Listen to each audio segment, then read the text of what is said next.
South African farmers have been the target of violent attackers for years.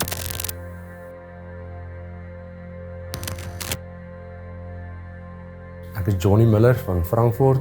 Ek is in die nag van 23-24 September aangeval op die plaas. Ek is in die kop geskiet. En dit is hulle net begin skiet. Hulle het geskiet. And he heard me scream and he came in and they shot him. Known as farm attacks, these vicious crimes are fueled on by politicians. Shoot to kill! Hamaza! Kill the poor! The farmer! Kill the poor! The farmer! While the South African government denies that these attacks are taking place. There are no killings of farmers or white farmers in South Africa. In this series, survivors of farm attacks tell their stories.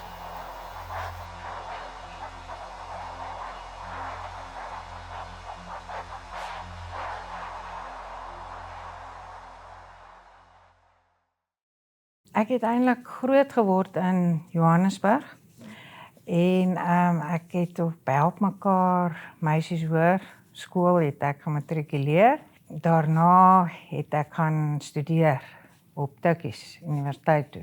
Dit is ook waar ek my man ontmoet het. Ek was nie 'n stadsjapie nie, van die begin af het ek maar baie van diere gehou en katte, honde, you name it, gehad. En toe het ek nou, na ek my man ontmoet het en ons klaar gekwalifiseer het ons begin werk in Johannesburg. Hy het as 'n veearts gaan praktiseer en ek het begin werk by die hospitaal as 'n mediese tegnikus. Ons het toe getrou en na die geboorte van my eerste kind het ons besluit die stadslewe is nie vir ons nie. My man het nie as 'n boerseun goed gedoen in die stad nie. Toe besluit ons dat ons Carolina toe wil trek en ons het dit toe gedoen. Daar het hy sy praktyk begin en ek het vir hom gewerk in sy praktyk. Na ons daar omtrent 'n jaar of so gebly het en gewerk het ons 'n klein plaasie buitekant die dorp, baie naby die dorp het ons die plaasie gekom. En toe het hy nou begin bietjie met 'n klein boerderytjie. Ons het later, hy het aanhou praktiseer en geboer en ons het nader aan die boerdery uitgebrei na melkery en ons het vleisbeeste gehad en bietjie skape en ek het bietjie 'n perdeboerdery begin met Arabierperde. Ek het naderhand nog 2 kinders gehad en toe is ons nou 'n familie van 5 en ons het almal perd gery, was baie lief vir perdry en ons het die plaaslewe baie geniet. Ons het baie gaan kamp en aan perdry toere deelgeneem wat hulle in die Sappi bosse aangebied het. Dit was baie lekker geweest. Ons het as gesin gegaan en die kinders het baie lekker lewe eintlik gehad om so op die plaas groot te word. Dit was 'n gesonde, maar 'n bedrywige lewe. My man was baie besig met sy praktyk en die boerdery en ek was ook maar besig. Ek het nog steeds vir hom gewerk en so aan. Toe later het die kinders begin uitourittery en ja, my dogter het sy was baie besig, my oudste dogter met ander aktiwiteite en sy wou die perdry dinge ook doen, maar die perde moes geoefen word en daar was nou nie baie tyd vir dit alles nie. Toe het sy besluit in die oggend gaan sy met die perd skool toe ry. En dan in die middag ry sy weer met die perd terug. Hulle het naderhand vir haar so 'n kampie gemaak waar sy die perd laat loop het. En dit het toe nou redelik goed gegaan want sy het nou haar perd geoefen gekry en by al die ander aktiwiteite ook gekom. My seun het haar vreeslik gespot en alles, maar dit was nou maar sy gewees. En so het ons toe nou aangegaan. Ek dink my kinders het 'n baie goeie lewe daar gehad in Carolina. Hulle het toe gematrikuleer daar in Carolina Hoërskool en ook in die omgewing het my jongste dogter toe matriek gekry en toe het hulle universiteit toe gegaan en verder gaan studeer. Toe het hulle nou die plaas verlaat. Dit was moeilike tye. My man het siek geword in 2005 en hy is oorlede toe in 2011. Ek het toe maar besluit om aan te gaan met die boerdery, want in daai dae was dit darm nie so sleg gewees nie. Hulle het begin met baie diefstal van vee en so aan, maar dit was nie so erg op daai stadium. En dit was die lewe wat ek maar geken het. En ons was by daai tyd, was ons al baie lank op die plaas, omtrent al amper 30 jaar toe. Nee, so 25 jaar op die plaas gewees. Van 2011 het ek toe alleen daar gebly. Die kinders het toe nou klaar gematrikuleer en verder gestudeer, behalwe my jongste dogter. Sy het nog bietjie aangebly in die huis, maar sy het ook toe gaan studeer. Sy het ook 'n veeartseny gaan doen. En toe is ek nou maar alleen op die plaas, maar ek wou aangaan, want ek het gevoel, my man het vir ons, hy het baie hard gewerk om die boerdery aan die gang te kry, en ek kon dit behartig, maar dinge het begin slegter gaan, en toe het ek baie afgeskaal met die boerdery. En byvoorbeeld al die skape verkoop, want hulle het skape vreeslik gesteel, en mens kon dit nie beheer nie. En ook, ek het die melkery heeltemal afgeskaal. 'n Melkery is 'n baie gespesialiseerde boerdery. Dit was natuurlik my hartsepunt. My man se hartsepunt. En nee, dit is 'n moeilike boerdery. En toe het ek maar met die veldbeeste aangegaan en die perde. Nou, in die begin was dit nie te sleg nie, maar soos ek sê, die diefstal het net toegeneem en ja, dit was baie sleg. Ons moes beeste begin soek en ek het wagte gehad wat probeer oppas het, maar die mense het maar hulle kanse afgewag en begin steel en dit het amper onmoontlik geraak naderhand om te boer. Toe die geleentheid om voordoen dat iemand vir ons 'n aanbod gemaak het om die plase te koop, het ons dit bespreek en die kinders het gesê, wel, hulle sal bly wees as ons die grond verkoop, maar ons het nie al die grond verkoop nie. Ons het sekere grond uitgehou. Die persoon wou juis net sekere plase gehad het. En toe het my huis het in gedrang gekom waar ons gebly het, want die ander gronde het nie huise opgehad nie, dit was net daai huis.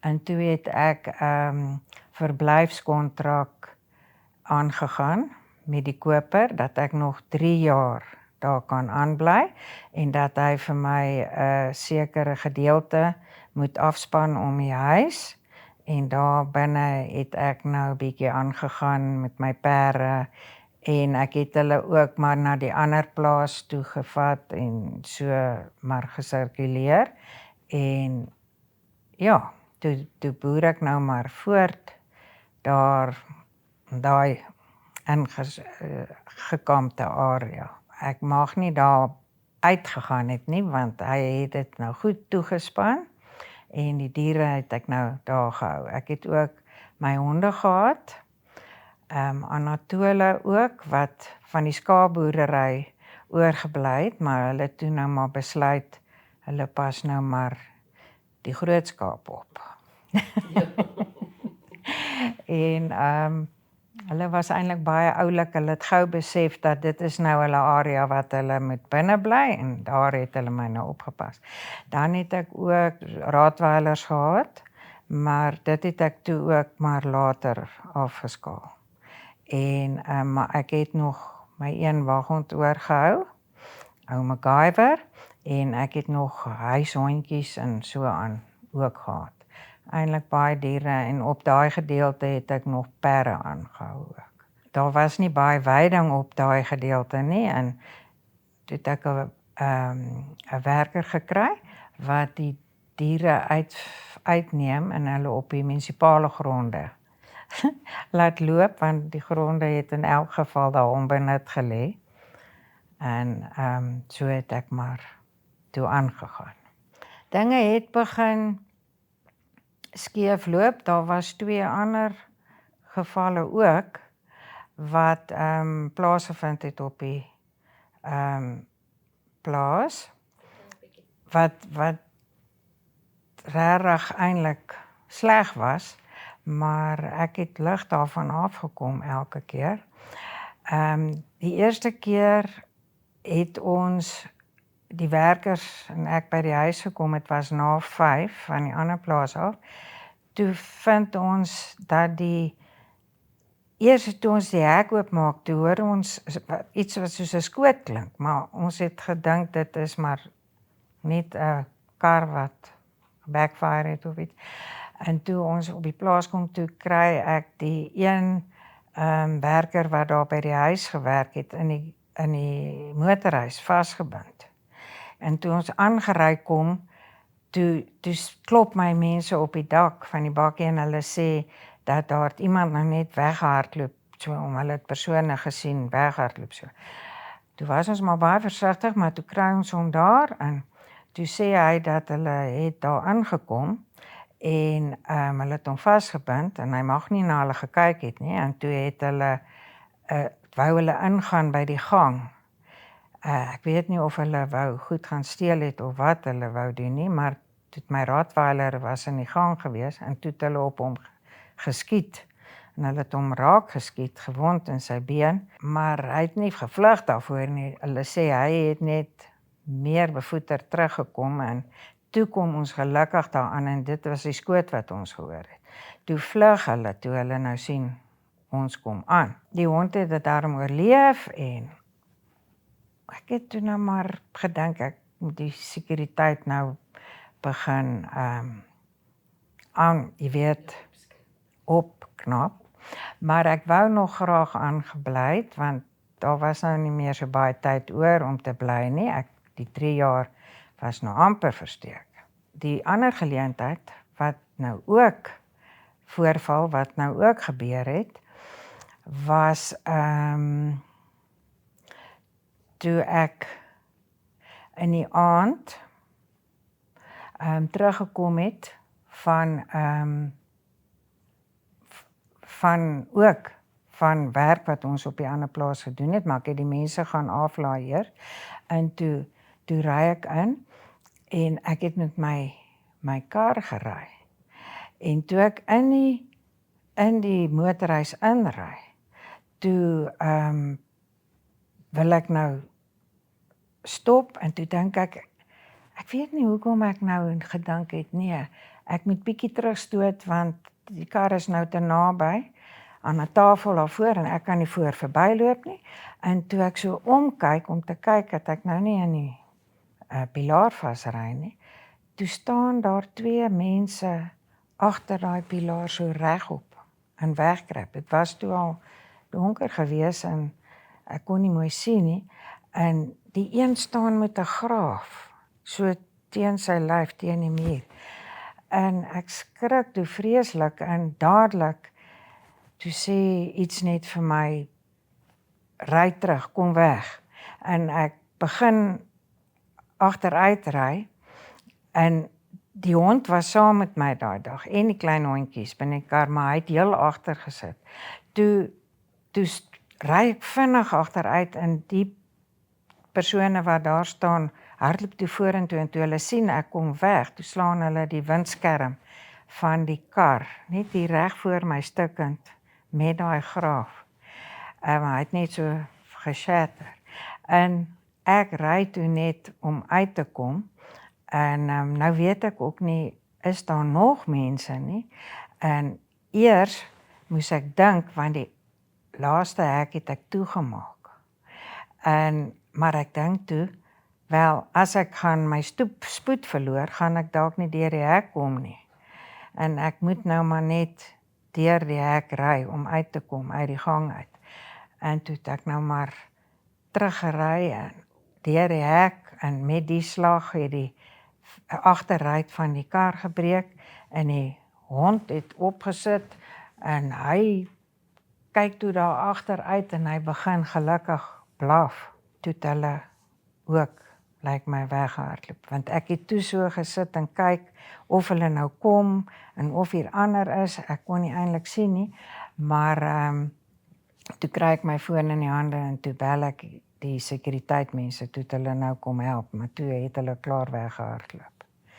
So, toe dink ek nee, ek moet nou regtig hierdie sekuriteit opskerp en ek het toe 'n wag gekry in die aand om die plaas op te pas en so aan en te kyk dat die diere ook nie rondloop en die klas van ding nie. Ja, maar toe het dit goed begin gaan en ek dink hulle was ook maar versigtig vir die hond en hy het later moes ek hom laat uitsit want hy het groot rugprobleme en goed gekry en hy was al aan die ou kant en ek het hom toe uitgesit en dit was vir my baie swaar. Toe het ek nou nie meer regtig 'n groot hond gehad behalwe die Anatole nie. En hulle het my daarom altyd gewys of daar 'n probleem is op die plaas as ek ingekom by die hek en hulle lê nie daar by die hek nie, dan het ek maar gesoek waar hulle is en so aan, maar hulle het vir jou aanduiding gegee of alles daarom reg gaan. En toe die aand van die 24ste Junie 2025 toe het daar nou ernstige probleme begin. Ons het laat voorbrande gemaak op 'n ander plaas en 7 uur het ek daar weggery want ek moes water aanry en toe ry ek weg om 'n wag te gaan haal wat ek op die plaas wou uitblaas en ek laai hom toe af en ek ry toe weer terug om nou die ander werkers te gaan haal. Hulle het toe nou klaar gemaak en so aan en ek gaan laai hulle af en toe kom ek terug en ek ry toe by die eerste hek. Daar was ook 2 hekke voor jy dan ingery het na die plaas uit. En ek maak die hek oop en ek laat die honde uitklim, want hulle klim altyd uit. Dat hulle nou huis toe hardloop, bietjie vir oefening. En ek kom by die tweede hek en ek wag daar. Hy maak die hek oop, hy maak hom agter my toe. En ek vra hom, is alles reg op die plaas? Hy sê nee, alles is goed. En ek ry toe in na die garage. Ek het weer net my bakkie gery en ek het net ingetrek. Toe maak ek nou reg om uit te klim en hier hoor ek die honde blaf verskriklik aggressief agter die bakkie. En toe ek so terugkyk, toe sien ek so onder die half afgetrekte ander deur dat daar's 2 bene. Ek dink nee, dis een van die perde wat nou net daar buite die garage staan. En ek sê hard, who's there? En toe ek dit sê, toe beweeg hierdie bene terug. En die honde hou net aan blaf.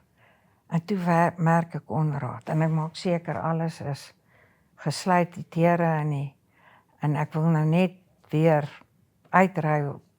Toe hoor ek 'n kliekgeluid op die venster. En toe ek so kyk ek vas in 'n loop van 'n handwapen. Ons het later vasgestel as 'n pistool. En mens skrik so groot, ek versteen en ek sit net so en kyk.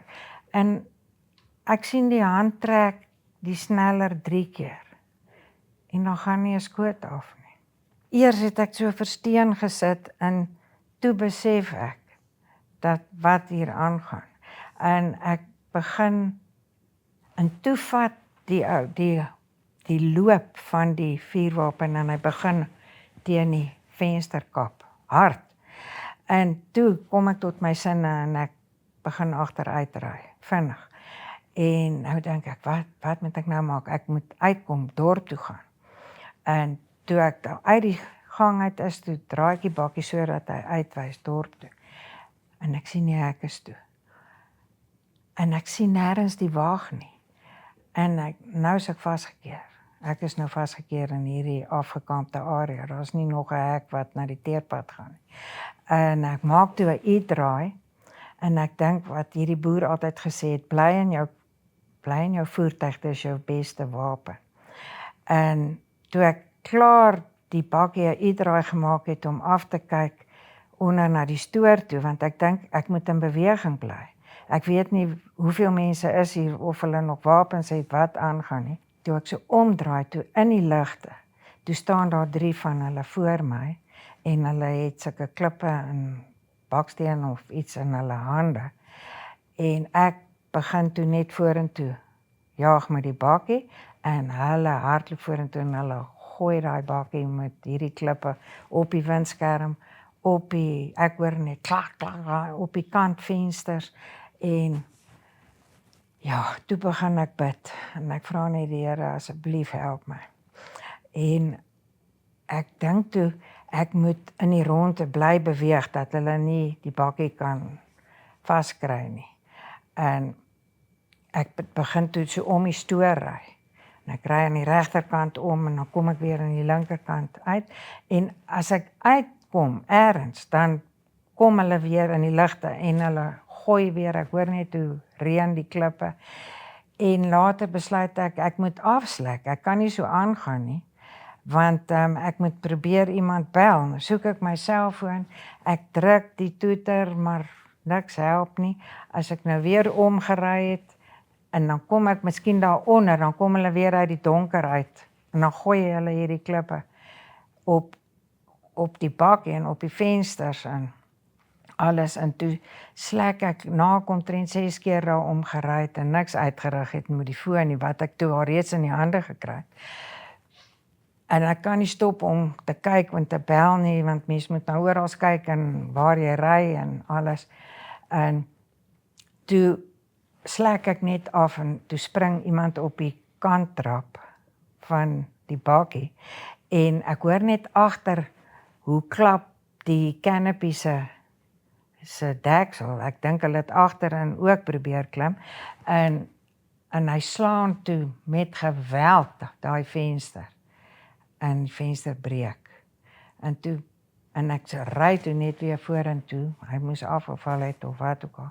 En toe weet ek nou is ek in groot moeilikheid, maar nou is ek nie meer veilig in hierdie bakkie nie.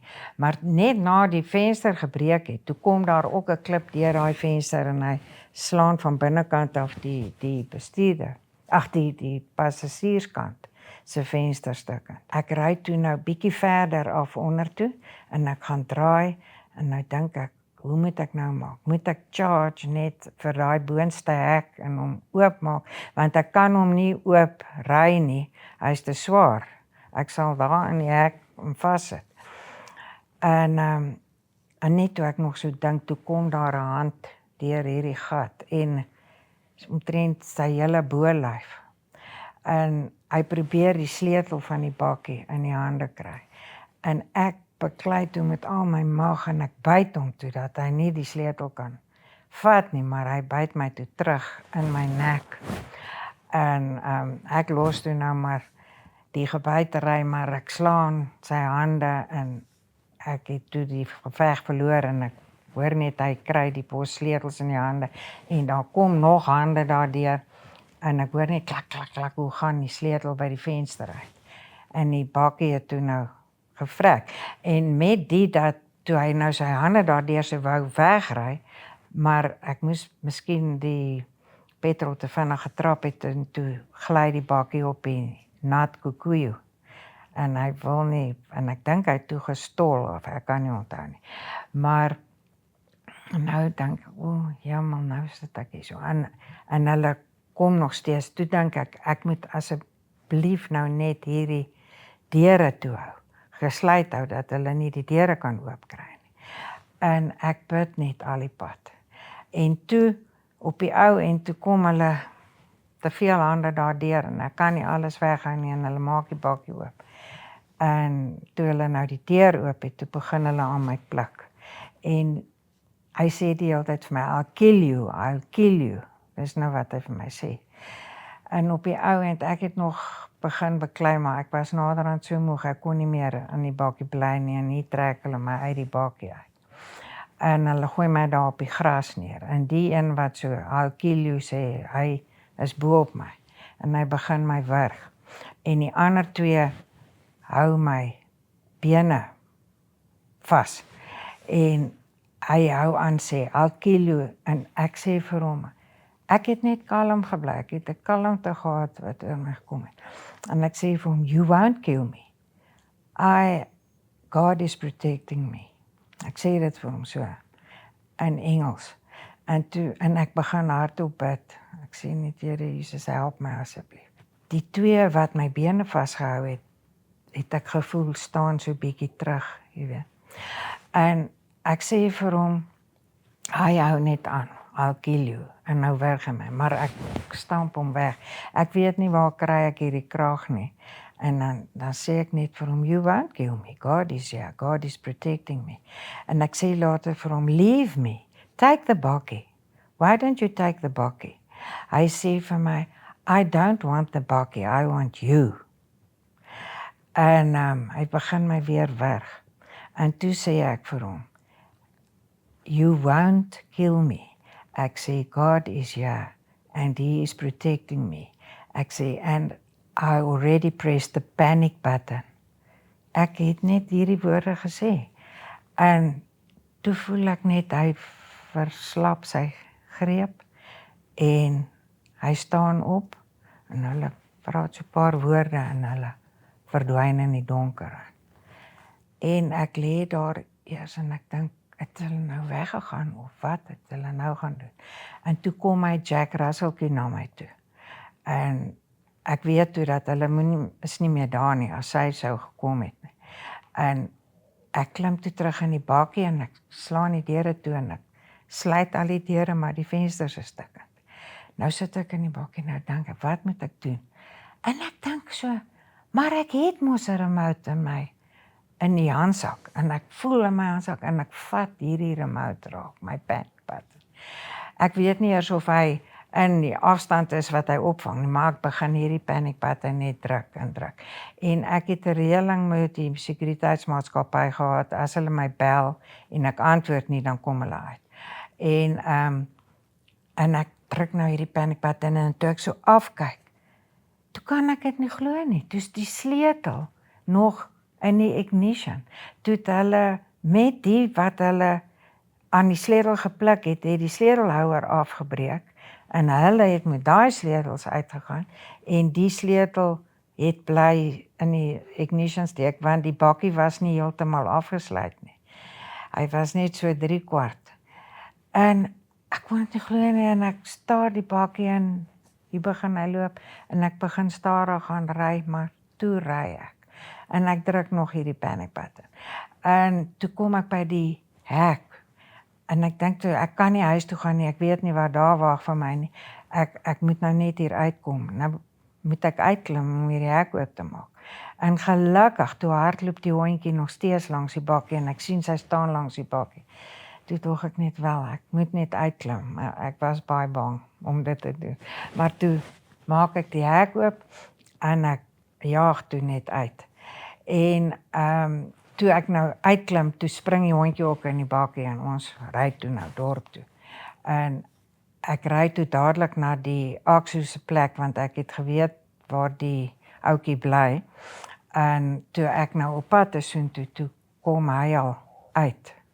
Toe vra hy vir my, wat gaan aan? Toe sê ek, nee, ek was aangeval op die plaas. Toe sê hy vir my, wag saam met hierdie ander Aksu persoon hier by die garage vir my en dan gaan ek gou op die plaas kyk wat aangaan.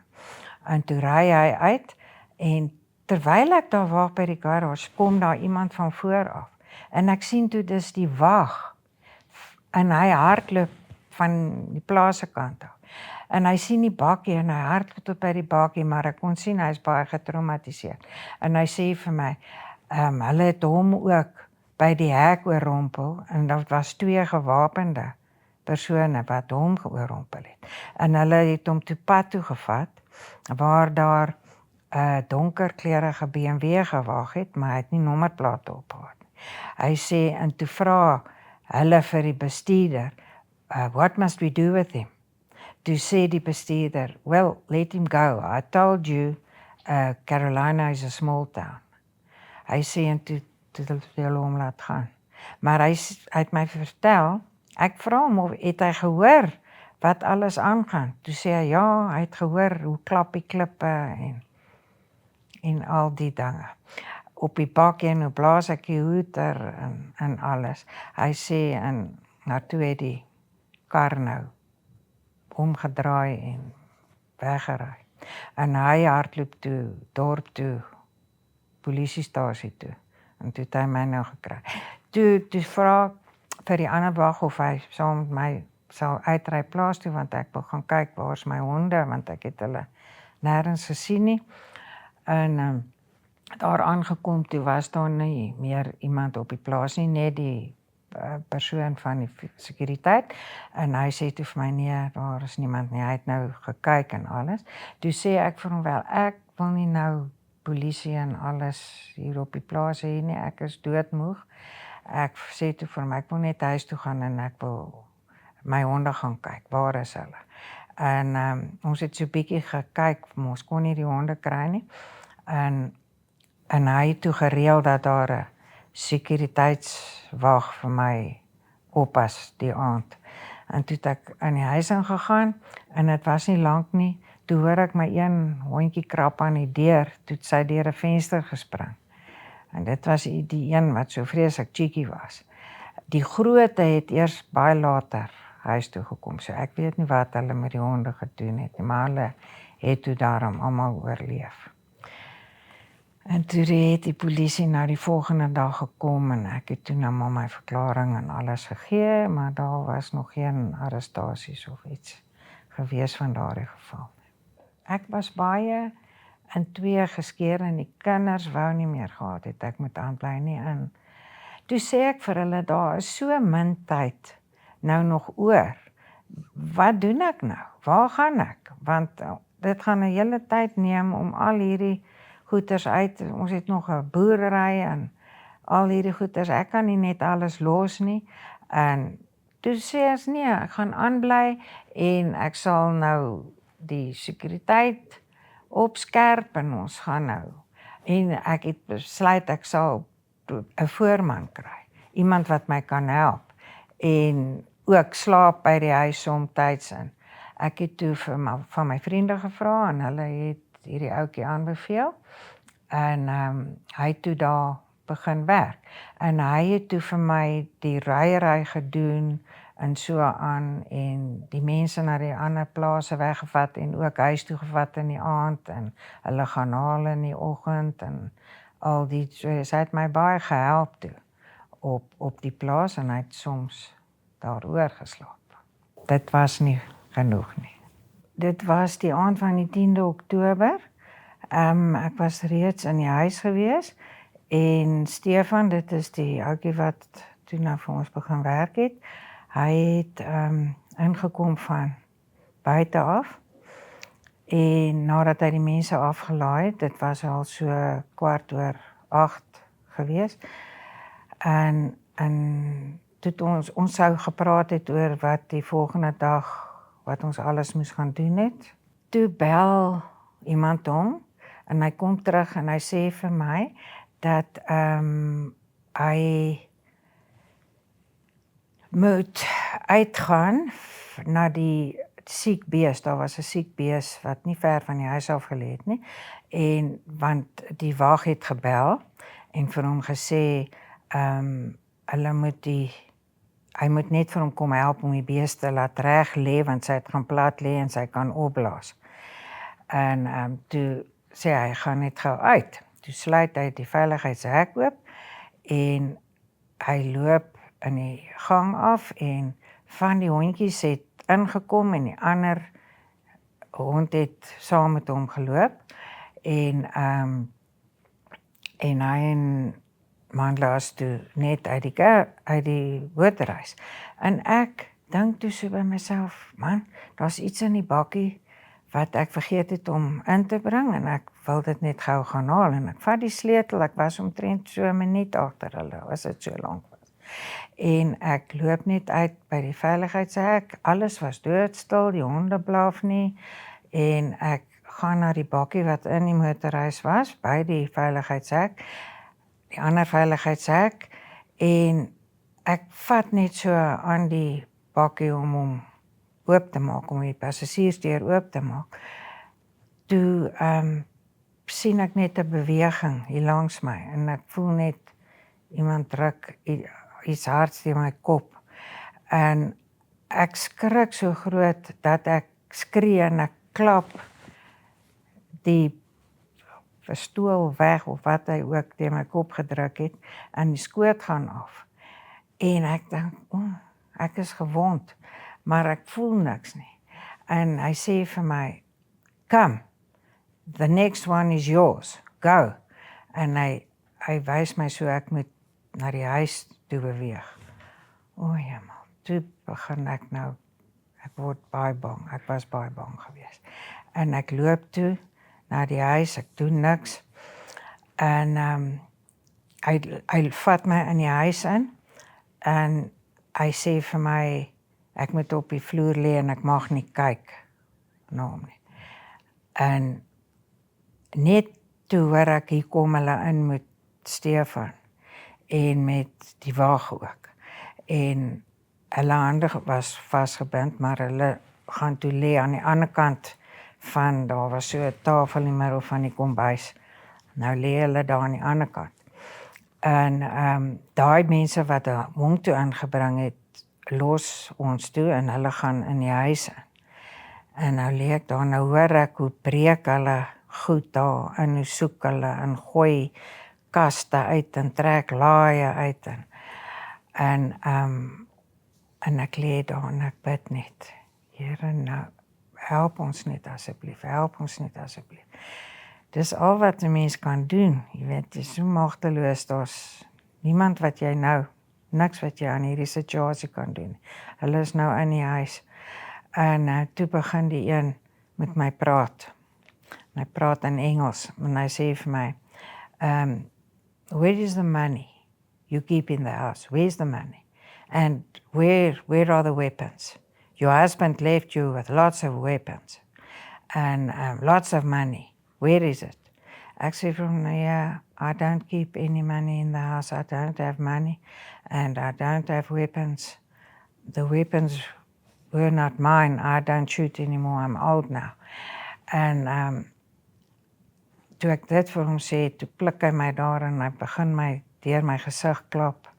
En hy sê vir my, tell me where the weapons are. Ek sê vir hom, no, I don't know where the weapons are. I don't have weapons in the house. I don't have money. En as hy nie hoor wat hy nou vra nie, wat hy nou wil hoor nie, dan klap hy my weer hard deur my gesig en hy skop my en met die skoppery het hy my rib gebreek. Toe begin hy my met 'n voorwerp op my kopkap. Het was 'n skerp ding wat my kop gekap het en toe begin my kop vreeslik bloei. Die bloed loop af van my kop. En dan vra hy nou weer, "You're going to tell me where the money is," jy weet. En ek sê net, "I've got no money in the house." En toe hoor ek hy vroetel rond daar in die kombuis. En hy kry die elektriese ketel aan die gang. Nou kook hy water. En ek bid net, want ek weet wat kom nou. En toe begin hy die kookwater stadig so op my kop gooi. En die kookwater loop so af oor my gesig en op my skouers en op my rug. En ek probeer toe wegskarrel onder die kombuistafel en om weg te kom. En dan trek hy my weer daar uit en dan gooi hy weer water op my kop. En toe, op die ou end, toe hou hy nou op, want ek het toe nou so om die tafel weggekruip. En nou hoor ek hy loop rond, maar lyk my die water in die krane het opgeraak en hy het toe nie meer genoeg water in die ketel nie. En nou soek hy water. Nou, dit is net 'n besturing gewees, dat die bediende nie die tank waterpomp aangesit het en die tank volgepomp het nie, want toe is die tanks leeg. En die geyser was ook afgeskakel, so hy kon nie warm water uit die geyser kry nie. En ek hoor net, hy het al gevra, "Where is the kettle?" Want daar is 'n gasstoof ook, maar hy kon nie die gasstoof aan die gang kry nie, want hulle draai die gas toe buite, dat die gas nie kan uitlek nie. En toe het hy nou, lyk my nou nie meer water nie, en ek weet nie, hy het op 'n oomblik daar na Stefan hulle se kant gegaan, toe vra hy hulle, hy vra hulle toe vra, wat in die huis aangaan, "Where is the money?" Toe sê hy weet nie, hy werk nog baie kort daar, hy weet niks nie. En ek sê toe ook, Stefan werk nie lank daar nie, hy weet nie, jy weet. En toe kom hy nou weer terug na my toe. Toe het hy nou 'n spuit gaan haal, wat nou daar in die kombuis lê, wat ons antibiotika vir die diere gespuit het, en dit is 'n vuilspuit. Ek spoel partykeer die spuite uit en was dit in kookwater, dan gebruik ons dit nou maar weer op die diere, maar nou bring hy hierdie vuilspuit, en nou sê hy, nou trek hy sulke goed daar uit enige bottel wat hy kan kry, en nou sê hy gaan ons nou inspuit met dit, jy weet. En ek sê toe net vir hom, "Please don't inject us," jy weet, en ek hou maar net aan bid, en toe hy nou so nader kom met die spuit, toe roep hulle hom. Toe gaan hy uit die kombuis uit vir een oomblik, maar by daardie tyd het ek al baie swak begin voel, en ek het nog aanhoudend hierdie wonde op my kop, het baie gebloei, en ek lê toe maar doodstil daarso, en ek weet nie wat nou gaan gebeur nie. Toe kom hy nou terug weer. En toe begin hy sakke in my mond druk, plastiek sakke.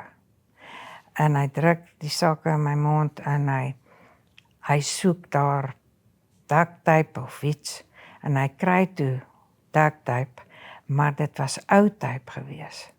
En toe plak hy dit nou so oor my mond, maar die goed wil nie eintlik baie goed plak nie.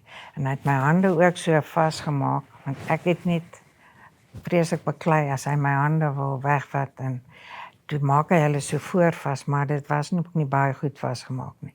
En toe begin hy nou met die duct tape en alles, en dit gaan toe deur my kop van die arme vrou wat so 'n paar maande van tevore vermoor is in Carolina, ook hulle het haar ook gekry met 'n plastieksak oor haar kop. Ek raak toe eintlik baie vreesbevange, en toe trek hy nou nog 'n plastieksak oor my kop, en toe besluit ek net, want ek het begin benoud voel, en ek skeer toe nou hierdie sak oop met my hande wat ek op 'n manier losgekry het, en pluk hierdie goed af wat hy in my mond gesit het, en toe los hy my weer, maar toe was ek baie geskok gewees.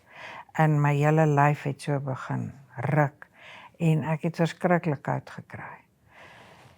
En toe het hy weer weggeloop en hy het op 'n kol weer teruggegaan. Ek dink hy het verder weer gaan water soek in die klas van ding, maar hy kon nie kry nie. Maar ek het net ek het net hierdie rustigheid gehad en ek het net nooit ophou bid nie. En as ek so bid, dan sê hy het vir my op 'n kol gesê, "Shut up. Your God won't help you." Jy weet, en dan het ek maar net weer gebid en net daar gesit en die Here gevra om ons te help. En ek het vreeslik koud begin kry en ek dink ek het miskien op tye nou al my bewussyn verloor. Ek weet nie presies nie, Stefan, hulle het later vir my gesê, hulle het hom ook uit die huis, uit die kombuis kom haal, en hy moes vir hulle nou gaan wys het, waar is die geld? En hulle het hom deur die huis gevat, maar hy het ook niks kon sê nie, dan skop hulle hom op sy bene en so aan. En toe het hulle hom nou weer teruggebring, daar, en toe kom hulle weer na my toe. Toe vat hulle my aan my voete, en hulle sleep my in die gang af, na 'n kamer toe, waar my papegaai en my kraai was. En, ek het toe net gebid, dat die Here asseblief my net moet help. En toe hulle my in die kamer het, toe praat hulle weer daar, toe begin hulle 'n ketting om my lyf draai. Nou, ek hou partykeer 'n ketting daar in die onderste kas, wat ons gebruik om hekke toe te maak en so aan, as daar oop hekke is. En hulle begin die ketting so, is 'n lang ketting, so om my lyf draai met my arm so langs my bene. En toe los hulle my nou daar. En ek het net gevoel, jy weet, my gesig bloei nog, en toe hulle my daar uitsleep, toe sien ek net, daar was plas bloed, maar toe hulle my na die kamer vat, was die huis donker. En ek kan nou niks meer verder sien nie. En toe begin hulle stoele op my pak, goed op my neersit. Maar ek lê net daar en ek kry net verskriklik koud, en ek dink partykeer het ek ook nie meer geweet wat presies aangaan nie. En toe heel bo-op sit hulle nou 'n tafel. Nou het hy niks meer met my gepraat nie, en dit was eintlik 'n verligting vir my. En eintlik dat hulle my nou maar toemaak hierso, ek weet nie wat hulle wil doen nie, maar miskien gaan hulle my nou uitlos. En ek lê toe daar, en ek hoor net, dit word nou baie stil in die huis. Maar gaan nou niks meer aan nie, en is pikdonker. En ek lê onder daai, voor hy my gesleep het na die ander kamer, toe het hy my met die ketel begin slaan. Hy het my op my voorkop baie gekap met die ketel, en hy het ook my neus gekap. Hy het my neus toe gebreek. Ek het net sterretjies gesien toe hy dit doen, en dan vra hy nog steeds, waar is die geld? Where is the money? En op 'n kol het ek vir hom gesê, there is a bit of money in the bakkie. Ek het vir hom presies gesê waar het is. Toe vra hy nog vir my, how much? Toe sê ek, I think it's about 4,000 rand. En toe sê hy vir my, 4,000 rand?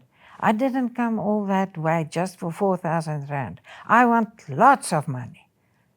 Where is the other money? En dan begin hy my weer, en dis toe dat hy nou uit frustrasie uit, en omdat hy nou nie meer water kon kry nie, dat hy my toe nou met daai ketel so geklap het op my slape, en kap het op my kop en alles.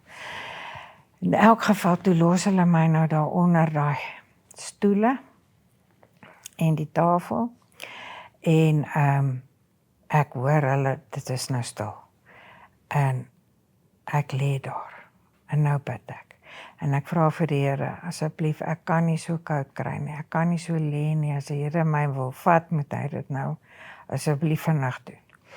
En toe bid ek ook, dat as hy my, dalk net bietjie kan spaar, dat ek net my kleinseun kan sien.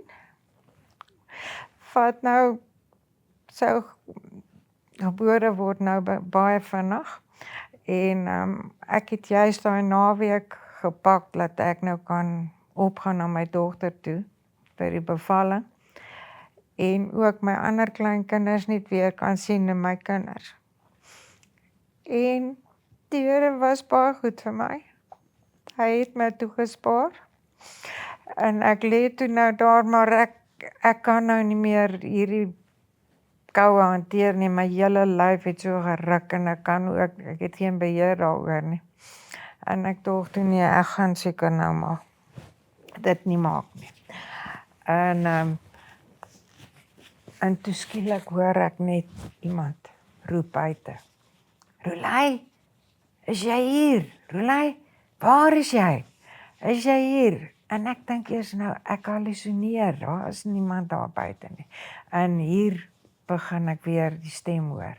En toe skree ek net, help my asseblief.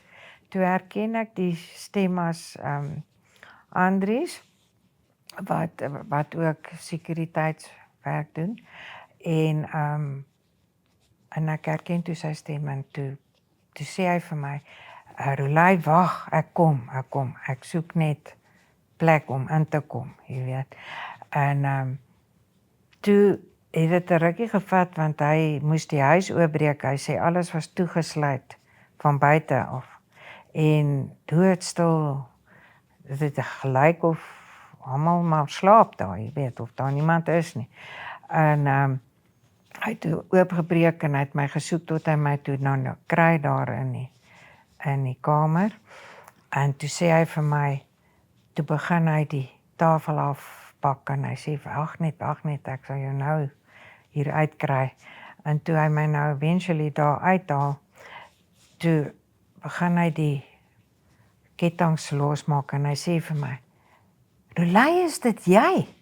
Jy weet, en ek sê, ja, Andries, is ek, asseblief kry my net hier uit, jy weet. En toe hy sê ek het so slegte gelykheid my nie herken nie. En toe het hy vir my gesê ek moet net bietjie wag, want hy het die ambulans gebel en hulle sal my nou kom haal. En ja, toe het hy vir my kombers gaan soek en my toegemaak, dat ek bietjie warmer word en so aan, maar ek weet nie mooi wat het gebeur nie. Ek kan net onthou, hulle het my op 'n stretcher gesit en uitgevat. Toe het hulle my na die Caroline Hospitaal toegevat. En toe ek daar aankom, het hulle my gestabiliseer, op 'n trip gesit en met tye het ek weggeraak en hulle het vir my ander klere aangetrek. My klere was vreeslik vol bloed en hulle het my hare bietjie probeer was. Toe hoor ek hulle sê nee, hulle gaan iemand kry om vir my steke te kom insit, want die wonde wou nie ophou bloei nie. En ek dink daar het 'n dokter toe van Ermelo deurgekom en hy het die steke toe in my kop gesit. Ek kan dit onthou en toe het hulle my net in die bed gesit en warm gemaak. Toe het ek later gehoor wat eintlik toe gebeur het. Hulle het toe vir Stefan en die wa gevat, vir Stefan agter in die canopy gegooi, die wa het hulle voorin gedruk en hulle toe met my bakkie weggery, met die double cab. En hulle lyk my was baie haastig en het deur die dorp gejaag teen 'n baie hoë spoed. En 'n polisie wat patrollie gery het my bakkie herken, wat so deur die dorpie se strate jaag.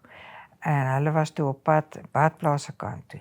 En toe bel hy, toe het hulle eers uitgegaan plaas toe om te kyk of dit my bakkie is, maar hulle kon toe nie nader kom nie, want die honde het vreeslik geblaf en hulle was bang vir die honde.